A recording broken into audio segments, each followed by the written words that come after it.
actually the first time that my mum and I have ever performed together. So I'm really, really so pleased to have just heard that song and to have us performing together. I'm going to tell you now another story of love and loss that's also pretty local. It's a little bit of an angrier story, this one. By day, Jack Goddard, no relation I think, was a butcher in Lowestoft. But by night, he and his friend Sidney were entomologists. They spent their nights out on the highways and byways of Suffolk hunting moths.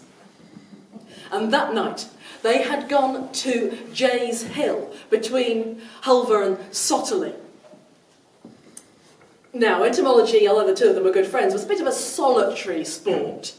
And so Sidney had gone through a gap in the hedge near the bottom of the hill, and he'd positioned himself there, and Jack had gone a bit further up, opposite the back gate to Sotterley Hall.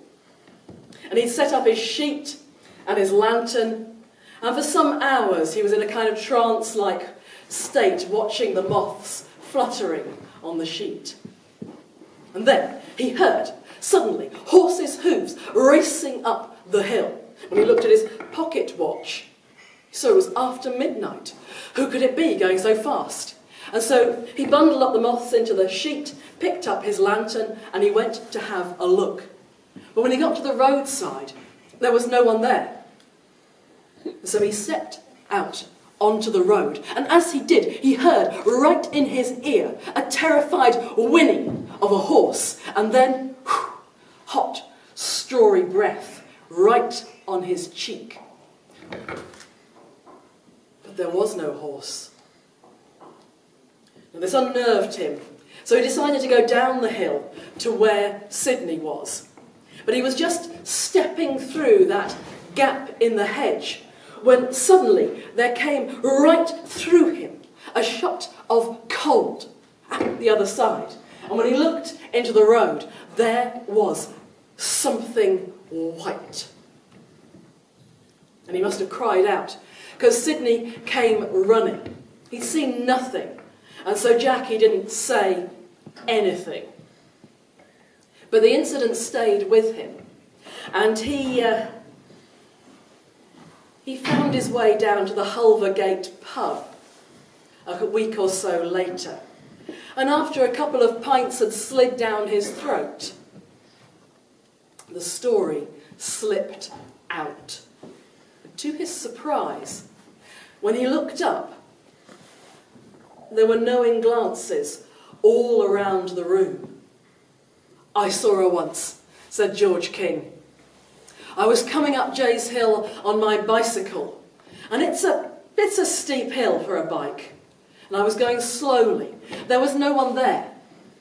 Then, suddenly, right in the middle of the road, there appeared a woman, all in white, with dark pits for eyes, reaching out towards me.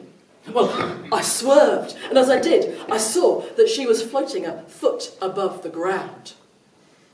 I swore I would never go that way again, at least at night." "And that gap in the hedge," said Evelyn Antis, "that's where they say that Kate is buried. And they say that the trees don't grow there because her spirit is still so angry." "Well, who is this Kate then?" said Jack. "What's she doing buried by the side of the road? Why is she angry?" Kate was a Dunwich girl. She lived there at the end of the 18th century, when Dunwich was a very small place, didn't even have a vicar. And the kids there, they grew up half wild, but not Kate. Her mother kept her hair combed, kept her clothes neat. And when she was about 10 years old, she attracted the attention of the Barn family who owned Dunwich at that time. And she was frisked away to her mother's delight to be a maid at Sotterley Hall, the seat of the Barn family. And she was a bright child. She picked up her duties very well, and she was a pretty child with golden curls and bright blue eyes. And by the time she was about 17 years old, she was a parlour maid, waiting at the table for the three brothers Michael, Miles and Barn, and all the other family members who came and went from the house. By the time she was 20, she was entrusted to go and be acting housekeeper at the shooting box that the Barn family had built in Greyfriars Wood. And this shooting box is where all the many menfolk of the Barn family would go out onto the heaths to shoot and to hunt and to ride. Now, there were two younger members of the family, Hugh and Piers, who particularly liked going out there. A place where they could let their hair down. But it was Hugh who preferred the hunting and the shooting. And Piers, he was a bit quieter. Sometimes he'd leave his brother to go out and he would stay at home reading a book or going for long walks through the wood. Alone in the house? Well, not quite, of course. Kate was there, and the inevitable happened. They fell in love. And they'd take those long walks together. And perhaps if it had stayed long walks, everything would have been well. But Piers, he convinced himself that as a poorer relation, a younger son, he could marry who he wanted.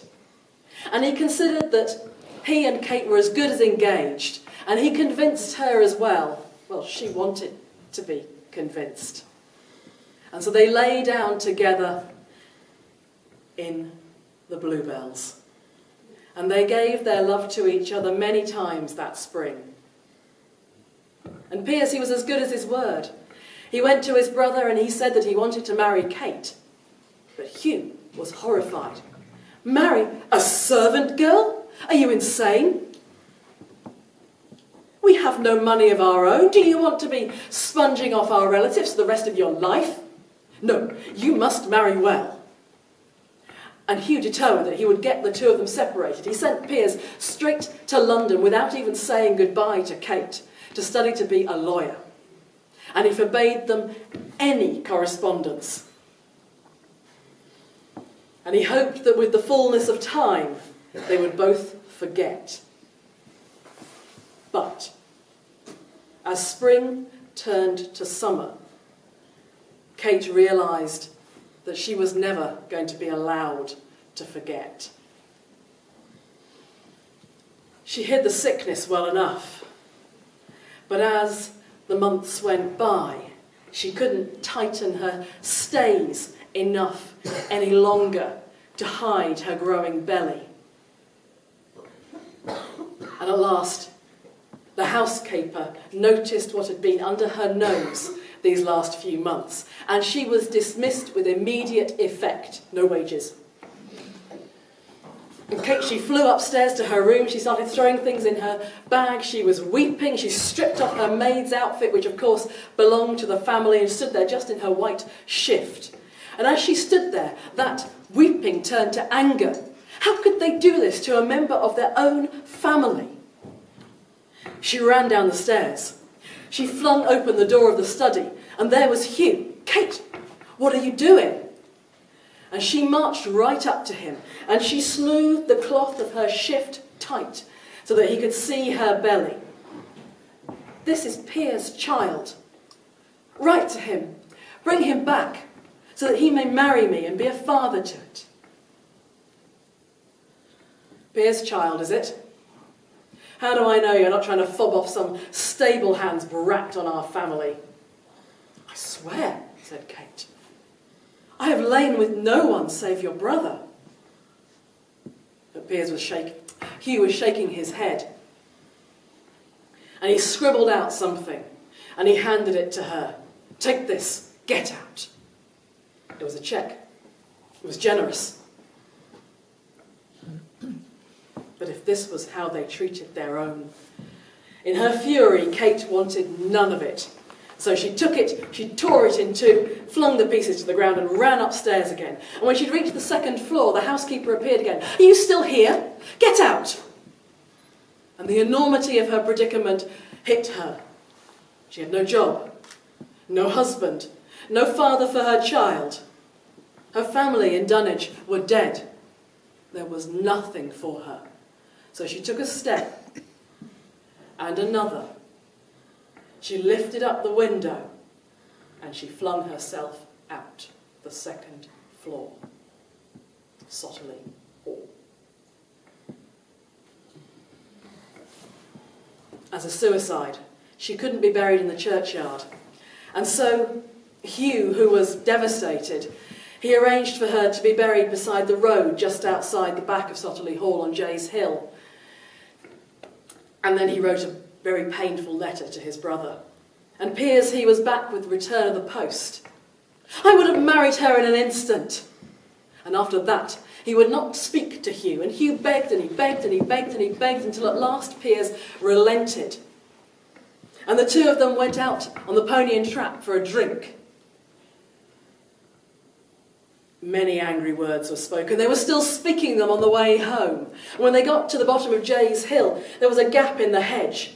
And Piers, he realised as he drove the trap on that that's where his beloved and his baby were buried. And he whipped the horses on, faster and faster up the hill. And as they came to that gap, suddenly, from out of nowhere, there appeared in front of him a woman, all in white, dark pits for eyes, reaching out. "Kate!" he cried. And at that moment, the horses reared up, and the two young men were flung to the ground. Seconds later, there came up the hill a cart going as fast as they were. It tried to stop, but couldn't. And so Kate had her revenge. And Jack, remember him? When he heard this story, he was very disturbed by it. And he didn't go back to Jay's Hill, and he didn't go back to the Hulver Gate for a good long time. But one day, when he'd taken his family down to Dunwich, and they were walking in Greyfriars Wood, he'd got a bit ahead of his children.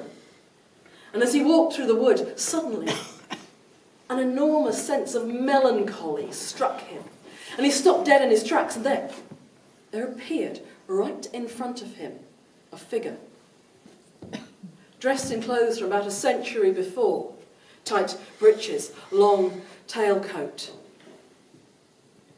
Walked a few paces and then was gone. That night he went back to the Hulver Gate and he told that story to his friends there. "That's wholly right," said George King. "They do say as Piers haunts Greyfriars Wood, last place he was happy with his Kate. They say too that Hugh haunts the heath, riding and riding and riding across it.